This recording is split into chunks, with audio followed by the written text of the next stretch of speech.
leftist, communist, cuck, and polygamist. All of these words describe the topic of today's video, the History Wizard. Now, unlike most other lolcows that exist, the History Wizard isn't really that insidious. Not someone I'd usually follow up with, but as this particular lolcow was suggested for me to cover, I've got no choice but to talk about him now. The History Wizard, or as he's known in real life, John Bradley Lestrange, is a TikTok personality known for making political content covering many alt-right dog whistles, passing off opinions from his echo chamber as fact, and acting like an internet tough guy whenever he gets comments from trolls. This comment reads, "Face the wall, Yuda." And you know what? You are more than welcome to come try and make me. Outside of TikTok, he's actually an author, a museum educator, and an adjunct professor, which is honestly pretty cool. He also holds a Master of Arts degree in Holocaust and Genocide Studies, which I can't really say anything about other than that I think it's a pretty weird degree to focus on. The only two books he's written are the great and famous representations of genocide in cartoons, which is just sounds so interesting.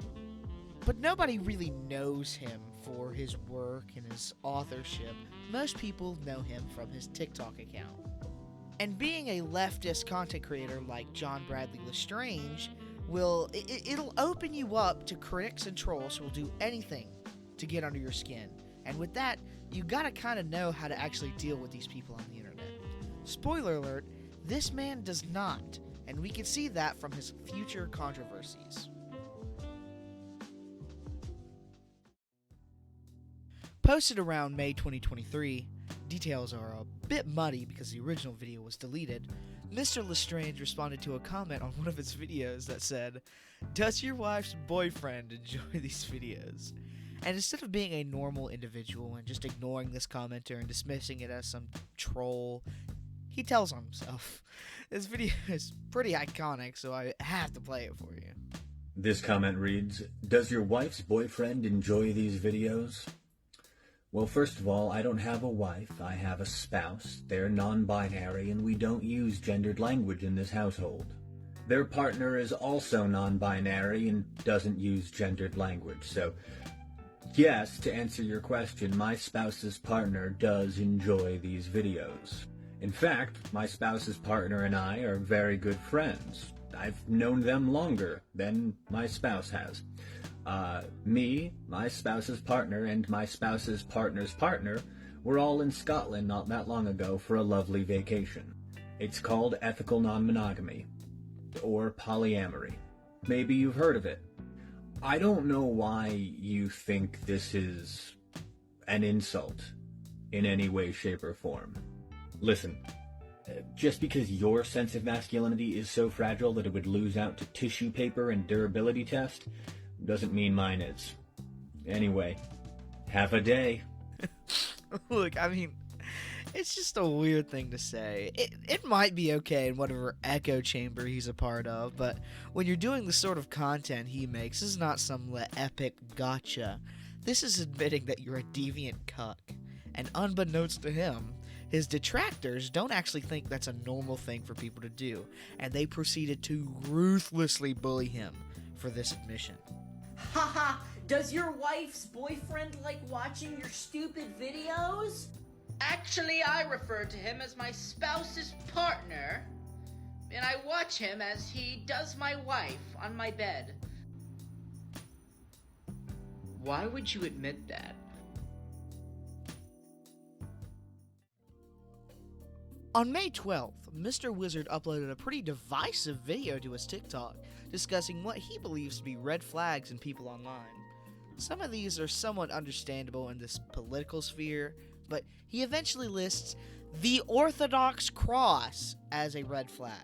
Hey there folks, today we're going to talk about things that aren't necessarily dog whistles, but are, at least in my opinion, pretty big red flags and will make me instantly suspicious if I see them in anyone's profile. If your profile picture is someone in classic Crusader armor, or if you've got the word Crusader anywhere in your bio or username, red flag. If you've got the Orthodox cross anywhere in your bio. If you don't know what that is, it's pretty easy to Google. Just Google the Orthodox cross. Huge red flag. This man, this grown man, legitimately gets suspicious around someone who happens to have an Orthodox cross in their bio. As you could imagine, this is a pretty controversial stance to take.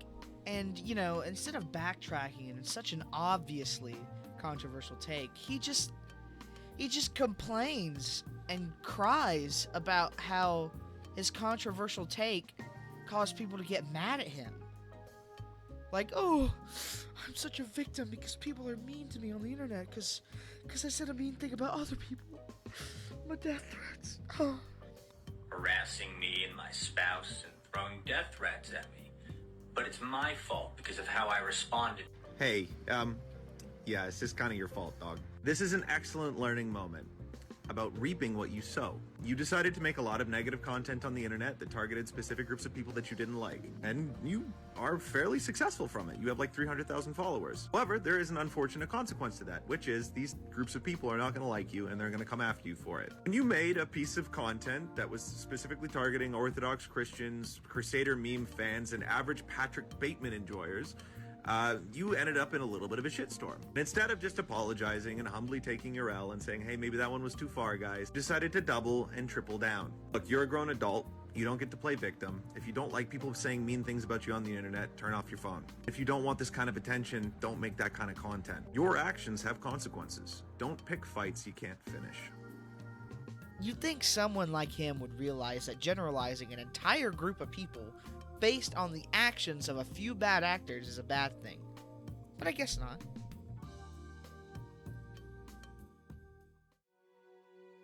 Jonathan Bradley Lestrange's worst decision in this saga is probably messing with gangweed, which is probably the funniest yet confusing sentence I have ever written and uttered in my life. I'll try to make it make sense. First, I'll have to describe what a gangweed even is. In the most simplest terms, they're a somewhat niche group of meme pages that I believe really gained popularity around 2018, but that doesn't provide enough context.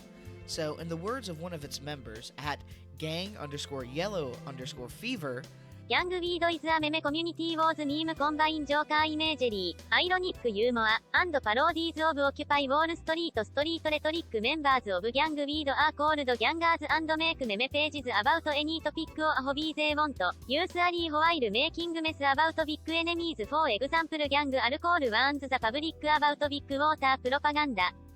So, that's basically the rundown on these people. A group of people who make absurd memes that are very obviously ironic. To some people. To others, these people are a group of racist, homophobic, misogynists who thinly veil their bigotry behind irony, such as the History Wizard, who made a whole TikTok about it. This comment reads, the Joker memes were ironic and started off on Instagram. They weren't genuine incel stuff. No. That's bullshit. Do you know what we would call someone who is being misogynistic ironically? We would call them a misogynist. And we would be right to do so. Right? Trolls don't exist, and none of you fuckers have a good enough understanding of irony or satire to employ them effectively. After the posting of this video, it got back to gangweed, and let's just say they weren't exactly happy to be painted as genuine misogynists because of their niche memes by a cuck who pretends to know what irony is. A group of gangers came together as the Trolling Union Gangers and declared war on this ginger cuck for slandering their name.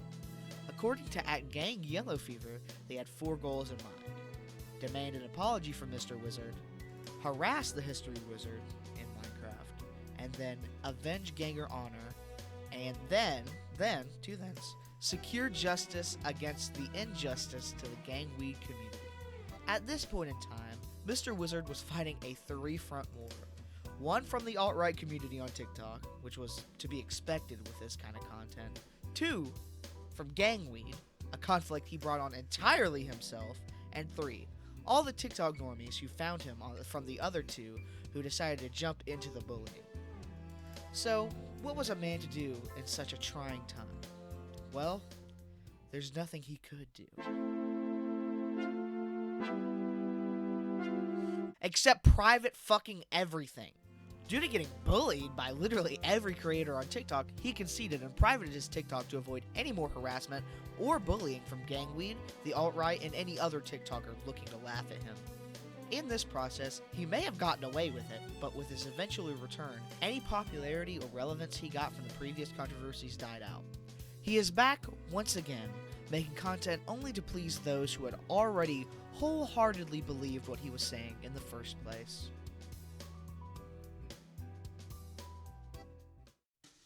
You know, making this video and seeing all this stuff about this guy, he's, in my honest opinion, he's just not that interesting.